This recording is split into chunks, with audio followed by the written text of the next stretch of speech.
नमस्कार दोस्त, आप सभी लोगों का सक्सेस 95 में स्वागत है। तो चलिए स्टार्ट करते हैं अपना आज का वीडियो। हम सब मध्यकालीन इतिहास का चैप्टर लेकर चल रहे हैं, जिसमें से जो आज का वीडियो है ये बहुत ही मज़ेदार और इंटरेस्टिंग वीडियो है। तो चलिए, और परीक्षा की दृष्टि से बहुत ही महत्वपूर्ण है, जिसमें हम लोग अध्ययन कर लिए कि भारत पर जो आक्रमण हुआ था उसमें से अरबों का आक्रमण हुआ, उसका अध्ययन कर चुके हैं विस्तार पूर्वक। फिर तुर्कों का आक्रमण होता है। तुर्कों के आक्रमण में दो लोगों का आक्रमण हुआ, महमूद गजनवी और मोहम्मद गोरी।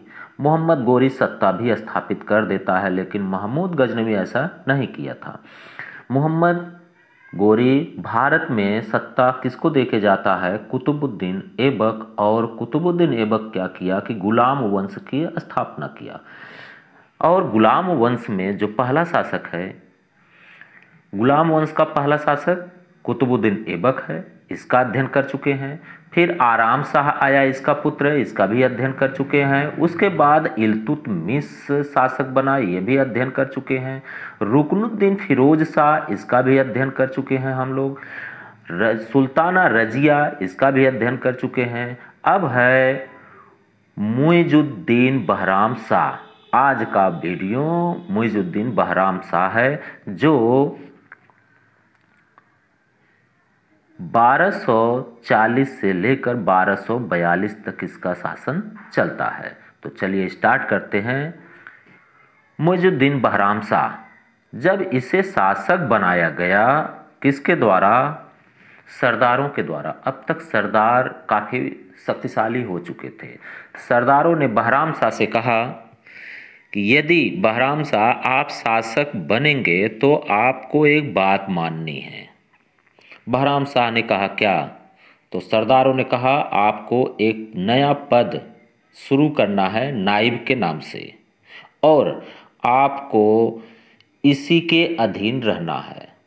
बहराम शाह भी चालाक था, इसने स्वीकार कर लिया, ठीक है, नाइब की जितनी बातें होंगी सब मानेंगे, और यह पद क्रिएट हो जाता है। लेकिन बहराम शाह क्या किया कि जो वजीर का पद पहले से चला आ रहा था उस पद को समाप्त नहीं किया, और जो उस वजीर था उसका मुहाजिबुद्दीन, उसी को पद देता है। तो बहराम शाह को लगा कि मुहाजिबुद्दीन मदद करेगा। अच्छा, अब कितने लोग हो गए? वास्तविक जो सत्ता थी अब वह 3 लोगों के पास हो गई। एक तो सुल्तान के पास हो गई, दूसरी शक्ति नाइब के पास, और तीसरी वजीर के पास। 3 लोगों के पास शक्ति बढ़ चुकी थी। अन्यथा इससे पहले इल्तुतमिश के समय में केवल सुल्तान के पास ही शक्ति हुआ करती थी। अच्छा, जो नाइब बना था, अभी नया पद बना, इसका पद किसे मिला? एतगीन को। एतगीन जब पद मिला तो यह सोचा कि नाइब के पद से क्या अब सीधे सुल्तान ही बन जाए। तो इसने क्या किया कि विवाह कर लेता है। किससे? बहराम शाह की जो बहन थी उससे।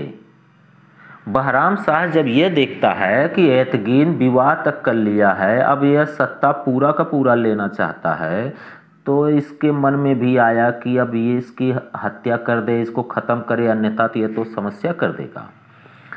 कारण क्या था कि एतगीन ने दरवाजे पर अपने नौबत और हाथी रखना प्रारंभ कर दिया था। बहराम शाह से बर्दाश्त नहीं हुआ और उसने हत्या करवा देता है, और हत्या करवा करके जो अधिकार नाइब का था वह अपने अधीन कर लेता है। अब बहराम शाह अमीरे हाजिब का जो पद है वह देता है बदरुद्दीन शंकर रूमी को, कि अब यह बदरुद्दीन शंकर रूमी उसकी मदद करेगा। लेकिन यो खुरापात निकला। इसने क्या किया कि षड्यंत्र रचना शुरू कर दिया बहराम शाह के खिलाफ।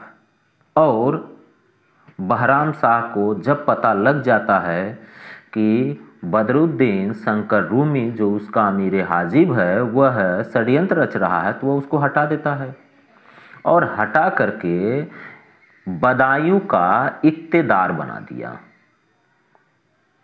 बदायूं का इक्तेदार बना दिया।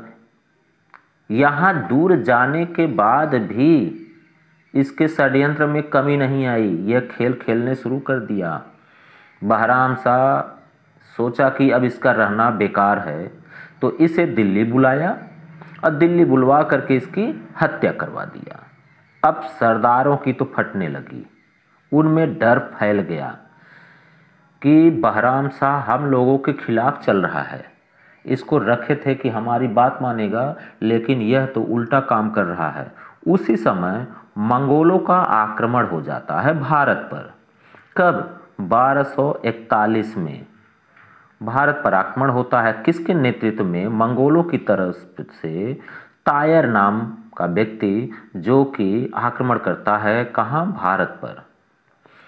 अब बहराम शाह उस विद्रोह को, मंगोल आक्रमण के विद्रोह को दबाने के लिए वजीर को भेजता है।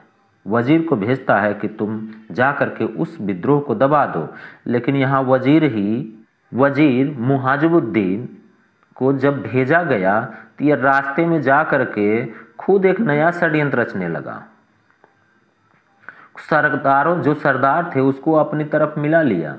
मंगोल को भगाना छोड़ करके उसके दिमाग में आया कि इस सुल्तान को, बहराम शाह को ही पहले ख़त्म कर दिया जाए, और इसने हत्या कर देता। वापस आकर के सरदारों के साथ मिलकर बहराम शाह की 1242 ईस्वी में क्या कर दिया? हत्या करवा देता है। अब सरदार कोई नया कैंडिडेट ढूंढने लगते हैं। उसी समय एक किस्लू नाम का व्यक्ति आता है सुल्तान बनने के लिए, लेकिन सरदार उसको नहीं बनाते हैं। अब अपने मन मुताबिक नए व्यक्ति को गद्दी पर बैठाते हैं। वह कौन है? पुत्र है किसका? फिरोज शाह का पुत्र है। कौन है? अलाउद्दीन मसूद शाह है। इससे भी तय किया जाता है, सरदार इससे भी तय करवाते हैं। अलाउद्दीन मसूद शाह, मसूद भाई आपको सुल्तान बनना है और सरदारों की बात माननी है। यदि सरदार की बात मानना चाहते हैं तब तो हम आपको सुल्तान बनाएंगे, अन्यथा नहीं बनाएंगे। मसूद शाह मान लेता है उनकी बात कि ठीक है, जैसा आप चाहें। तो मसूद शाह सुल्तान बन जाता है। अब आगे की जो कहानी होगी वह हम सब अगले वीडियो में अध्ययन करेंगे। यदि आप लोगों को वीडियो पसंद आए तो कृपया लाइक और सब्सक्राइब, शेयर जरूर करिए। धन्यवाद।